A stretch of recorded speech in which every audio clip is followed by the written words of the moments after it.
just outside of Baku. These fires have been burning for thousands of years. 4,200 years ago, certain yogis from India went to Greece. This is a Manipuraka chakra. It is an extraordinary presence of Vishuddhi, just hits you in the throat.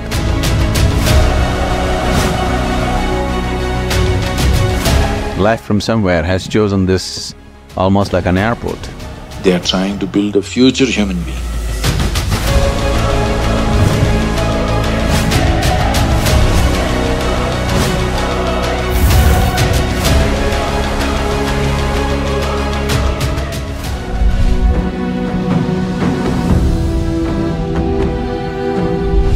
Azarbayjan means land of fire. So there are places where naturally natural gas is coming out, seeping out of the land and it's on fire.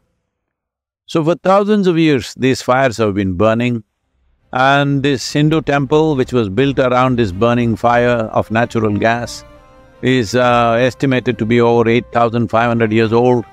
It's been many times rebuilt, but the original one is supposed to be about 8,500 years old.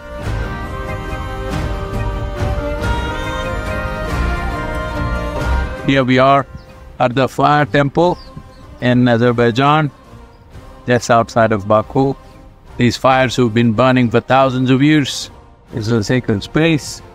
And for the ancient Hindus of this land, and also from Hindus from Afghanistan, Pakistan and the present-day India, which was all generally known as Hindustan at one time, all of them came here.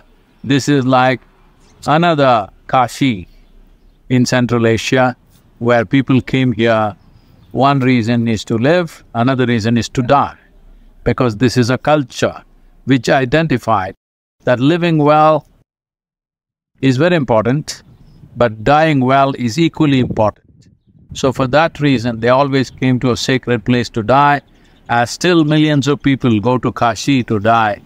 This was one of the places that culture has diminished, but still a lot of thousands of pilgrims come here visiting this fire temple.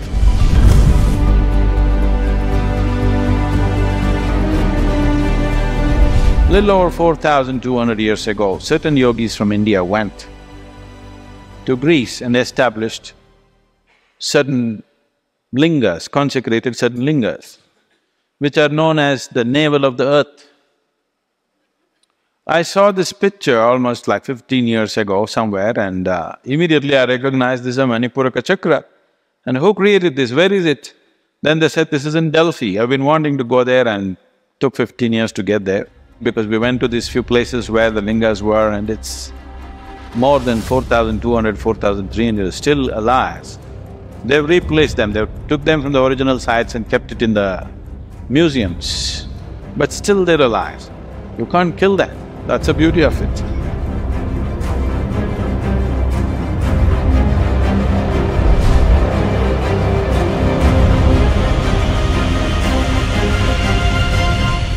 Very powerful set here. Long coming. Still, earth is still rich with that. Nagendraharaya Trilochanaya Vasmangaragaya Maheshwaraya Nityaya Shuddhaya Digambaraya Tasmai Nakaraya Namah Shivaya. There are three chakras. Yes. So one is the navel. The other two are the supporting chakras of Mooladhara and Swadhisthana. This is a fantastic way of doing it. That's how we have done the Bhairavi, but in a single form. Here they built like a temple. There are places like this in South India, not this grand, but similar system of temples where you build chakras. If you have to do a composite form of all three or all seven, it's a much bigger challenge. But to establish separately like this is so much easier.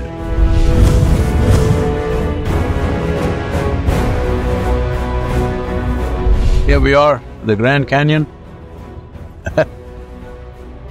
It's formed over millions of years, exposing geological history of this place, which goes back to 1.8 billion years as they estimate. It's essentially Colorado River cutting down nearly a mile into the earth. But here is a living proof of what kind of earth moving happens over a million years or so. It's absolutely incredible, unimaginable.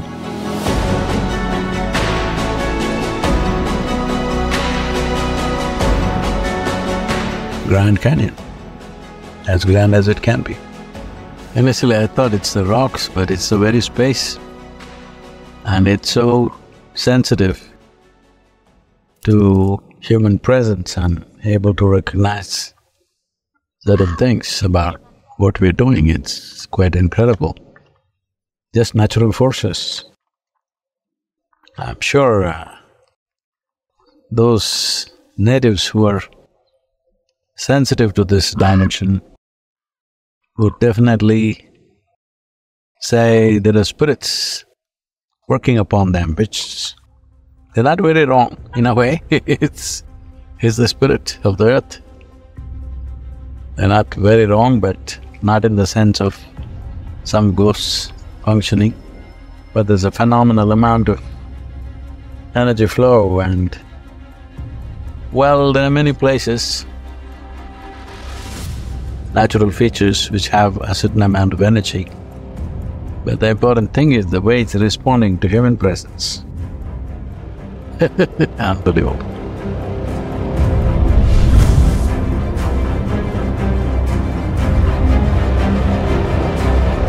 As we range through the plains of Wyoming, one thing that stood out in my experience is Mато Tipila. Mато Tipila is an extraordinary presence of Vishuddhi. Not just unusual, it's just incredible that such a thing has manifested.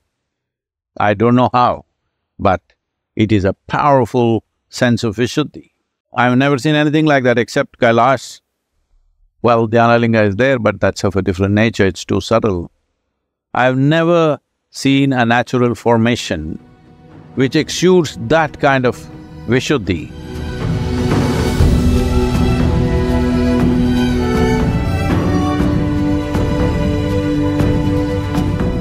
Mато Tipila just hits you in the throat, it's unidimensional.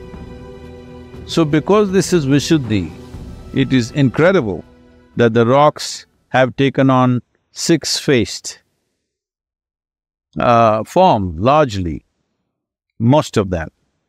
And there it stands magnificently today, almost like Shiva's throat. It's a headless Shiva, that's what it's looking like. So, this dimension of life is very, very rare. There are various centers in the world which activates different dimensions, but the throat center being this powerful is hardly 2-3 places in the entire globe, I'm telling you. I was just amazed. The way it is reverberating with this dimension of life is just absolutely amazing. I do not know how it has happened. Nature has done it. In India, we create our own structures. We create consecrated structures to reverberate this kind of energy, but what we make is of small proportions. But here it is standing in such a magnificent form.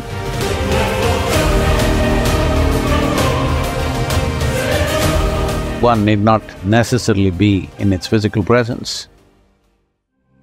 One can connect with such a powerful dimension anywhere.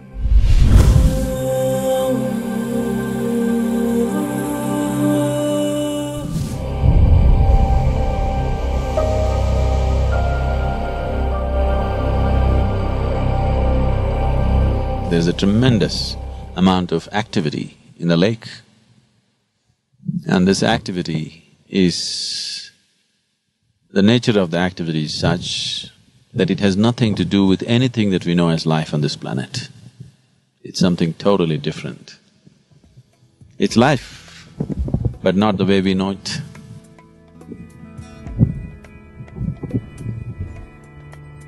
I wouldn't call Manasarova a spiritual place because spirituality is out of human being. These beings, if you can call them that, I don't know what we can call them, whether we can call them beings or things or creatures or what. We have no words for things or happenings which don't belong to our realm of experience. They don't belong to anything that we know as life.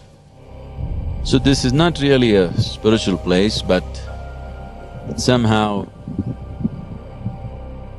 life from somewhere has chosen this almost like an airport. They're just landing, taking off, landing, taking off at a tremendous pace. This is just crazy. This doesn't stand to any reason.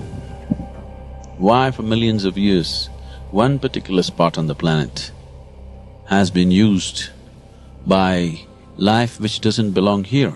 Why? And why the same place? And why for so long? Seeing what's been happening in Manasarova, one conjecture could be that these forces or these beings could be responsible for the making of the human beings. That's one theory.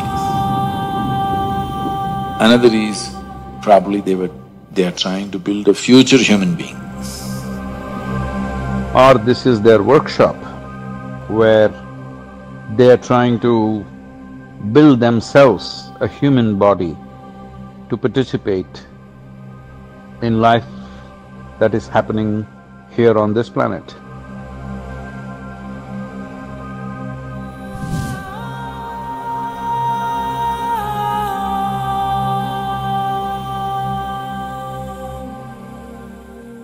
Why Kailash has always been considered as the abode of many great beings is because many great beings chose to deposit their work, preserve their work in Kailash.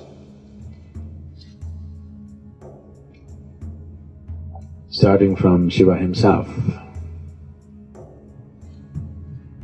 and the first of the Tirthankars, and two of greatest Buddhist teachers. All these people chose Kailash Parvat as a place to preserve their work. When I say preserving work,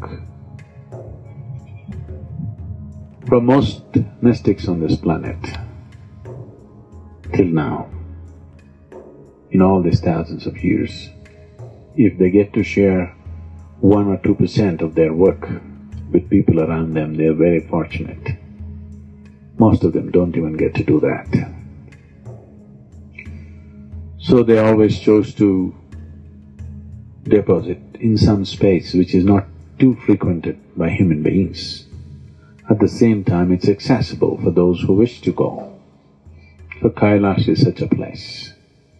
It is not totally inaccessible, but it's hard enough to discourage a lot of people. There are many places like that. But in terms of the volume and the variety that's been deposited in Kailash, it is the place.